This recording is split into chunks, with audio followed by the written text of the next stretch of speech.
우리가 앞서 살펴보았듯이 히브리서 11장 말씀은 입다를 다윗과 같은 믿음의 사람으로 평가하고 있습니다. 그렇기 때문에 우리는 선입견을 따라 입다의 모든 행위를 부정적으로 평가하지는 말아야 함을 함께 살펴보았습니다. 하지만 그렇다고 해서 이 말이 그가 믿음의 사람이었기 때문에 그의 모든 행적을 모두 긍정적으로 평가해야 한다는 뜻은 아닐 것입니다. 마치 다윗이 믿음의 사람이었음에도 불구하고 그가 우리아의 아내 밧세바를 범한 일은 하나님 앞에서 명백한 죄로 평가되듯이 말입니다. 그리고 이는 오늘의 본문에 기록된 이 입다의 서원에도 적용될 수 있을 것입니다. 어제 살펴보았듯 입다는 평화적인 방법으로 암몬을 설득하려고 시도를 했었습니다. 그러나 암몬은 설득되지 않았고 이에 입다는 이스라엘 군대를 이끌고 암몬과 전쟁에 나서게 됩니다. 본문에서 입다는 하나님께 서원하기를 만일 하나님께서 암몬을 자기 손에 넘겨주시면 자신이 집에 돌아올 때 집 문에서 자신을 영접하는 제일 먼저 된 그를 여호와께 번제물로 드리겠다고 했습니다. 그리고 이 본문에 대해서는 여러 가지 해석들이 있습니다. 말씀드린 대로 히브리서 11장은 입다를 믿음의 사람이라고 평가합니다. 그런 입다가 하나님께 인신제사를 서원한다는 것은 선뜻 이해되기가 어렵습니다. 이런 맥락에서 어떤 성경학자들은 입다가 꼭 인신제사를 서원한 것은 아니라고 해석하기도 합니다. 본문 31절을 보면 입다는 나를 영접하는 그는 여호와께 돌릴 것이니 내가 그를 번제물로 드리겠나이다 라고 하고 있습니다. 그런데 이 부분을 여호와께 돌리거나 혹은 그를 번제물로 드리겠다라는 방식으로 해석함으로써 이 오류를 해결하려고 하는 성경학자들이 있습니다. 말인즉 자신을 처음 맞이하는 것이 만약에 사람이면 그를 성전 제사를 돕는 일꾼으로 성별하여서 하나님께 드리고, 만일 자신을 맞이하는 것이 짐승이면 그를 하나님께 제물로 바치겠다, 이런 식으로 해석하려 한다는 것입니다. 게다가 본문에는 자신을 처음 맞이한 딸이 구체적으로 제물로 죽임을 당했다는 내용이 기록되어 있지는 않습니다.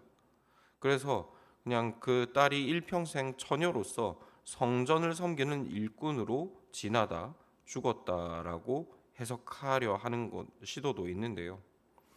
그러나 교회 역사를 돌이켜보면 교회는 거의 일관되게 이 본문을 입다가 인신제사를 서원했다고 해석해 왔습니다. 이것은 유대인들도 마찬가지입니다.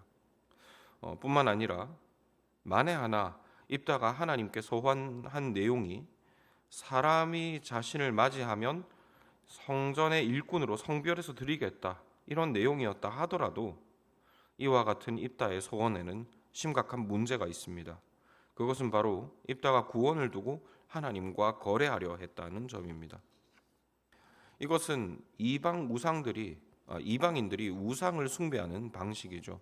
신에게 정성을 보여 그의 호의를 사는 것, 이것이 이방인들의 우상 숭배의 가장 기본적인 원리입니다. 만에 하나 입다가 인신제사를 서원하지 않았다 해도 그의 신앙의 형태는 이미 이방인들의 우상 숭배를 닮아 있는 것입니다.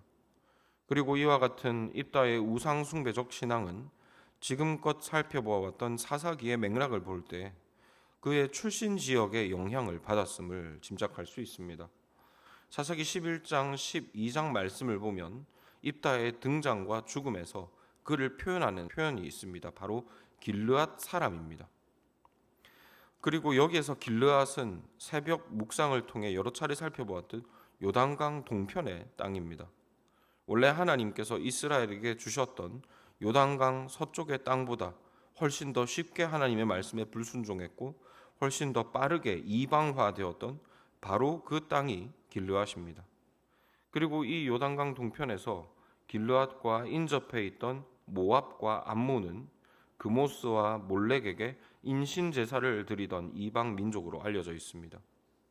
정리하자면 길르앗 사람 입다가 하나님께로부터 구원을 얻어내기 위해 인신 제사를 제안했던 것은 그가 살고 있던 길르앗이 이미 모압과 암몬의 우상 숭배에 영향을 받았기 때문이라는 것입니다.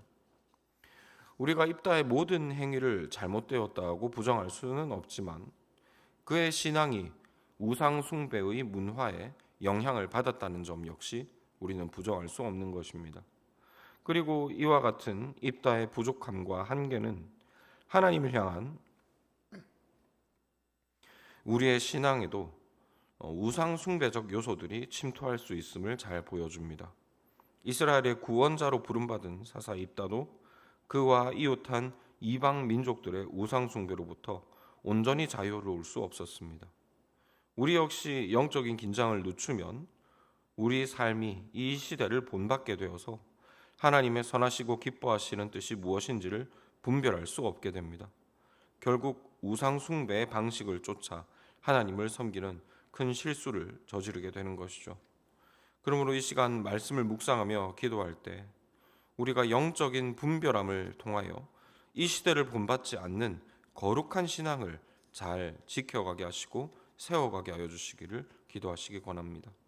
거룩하신 하나님을 거룩한 방법으로 잘 신앙하게 하시고 이로써 우리의 신앙이 하나님께는 기쁘심이 되며 우리에게도 이방을 향한 하나님을 잘 드러내는 영광의 전도의 수단이 되게 하여 주시기를 함께 기도하기 원합니다.